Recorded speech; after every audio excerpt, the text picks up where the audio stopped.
wonders. Tonight, it's 4 back-to-back episodes of Cops. I'm going home. You're going to jail. Cops, tonight starting at 8 on Court TV. Some of my guests have experienced a spirit lady walking past here. Officer Henderson and Sergeant Rasky are getting a lot of activity. 6058 is fluctuating wildly. Did you see that? What was that? I don't know. I don't know. Looking for something to spook up your Halloween? Well, how about a show on the real Ghostbusters? Court TV's Phenomena Police premieres tonight at 11. Features a group of Houston cops who truly ain't afraid of no ghosts. Unit Commander Harry Zamora and his wife Lesli join us with a sneak peek. Harry, I understand you literally got into this because you moved into your own haunted house? Right, it was strictly by accident. As a cop and a skeptic, I would have never believed anything like that. Okay, Lesli, well, you moved in there with him. I don't know whether that's smart or not. What sort of phenomena did you see that made you convinced there were ghosts? I have seen pretty much everything that you can imagine. Doors locking by themselves, lights turning on and off. I've actually seen a man in our bathroom standing behind my husband at one point. You name it, it's there, and we can't explain it. All right, now, Harry, when you first brought your stories to the station house, I assume most everybody there thought you were wacko. Well, I thought I was wacko. I went to work and I started talking to my sergeants at the office, asking them, hey guys, come over and at least check to see if I'm not losing my mind or if you can substantiate the events that were happening. And did they? So they, one by one, they would come over and sure enough, they would actually witness things themselves to the extent that the word spread pretty rapidly throughout the department. All right, and how did you get from your own observations to literally hunting ghosts? Well, you know, as a cop, we're all about facts, not speculation or conjecture, and so we wanted to use our police investigative skills or techniques, if you will, to get to the bottom of it, to find out what these unexplained events could possibly be.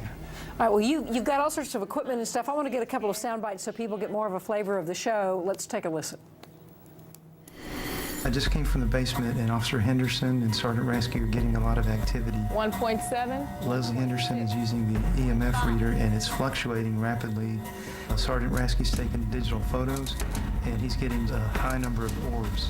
They're in one photo, the next photo they're gone, so we don't really know yet. We're going to have to take it back and analyze it. Okay, we see the orb in the shot there, and some could say, it looks like sort of a strobe flash on the picture, whatever. What did the analysis show? Well, you know, it depends on the experts. We certainly don't make the call as to what we are finding. We simply do what policemen do, and that's gather the evidence, and then we submit it to experts for analysis, and then they'll come back to us and give us a report of what their findings are. And what's an EMF reader? It's an electromagnetic field meter. What it does is it measures fluctuations in energy. And are you convinced that some of the places you've gone in are legitimately haunted? Well, I can tell you that there are some things that we can't explain, and we're certainly using the technology that's available to us today to be able to try to determine what it is that's happening. And is this unit in the Houston Police Department so people can sort of call up and go, officer, I think I've got a ghost, and you'll come over?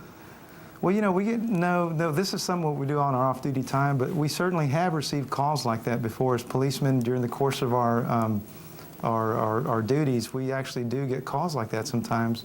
And up until the point that I moved into the house, I'll be honest with you, I was quite skeptical that was really happening to them. All right, Lesli, you've got kids. Do you guys still live in the house? How do the children deal with this? We still reside in the house. The kids, I think we've all become quite used to it, I guess, for lack of a better term. It still startles you. It still takes you by surprise. It still scares you. But you just come to learn how to cohabitate peacefully, I guess, to say. Well, I understand the house has been struck twice by lightning. When you went back, you found sort of the vortex and this energy in the house. You went back and checked, and sure enough, and the insurance guys are going, the odds of that happening are just phenomenal. Is there ever a sense that, gee, maybe you'd rather live somewhere else, Lesli? Yes, definitely. Definitely. All right, well, the very best of luck, and I can't wait to see the show. A perfect debut on Halloween. Harry and Leslie Zamora, much appreciated. And of course, you can check it out tonight at 11 and 11:30 right here on Court TV. Your thoughts on Halloween restrictions for sex offenders next.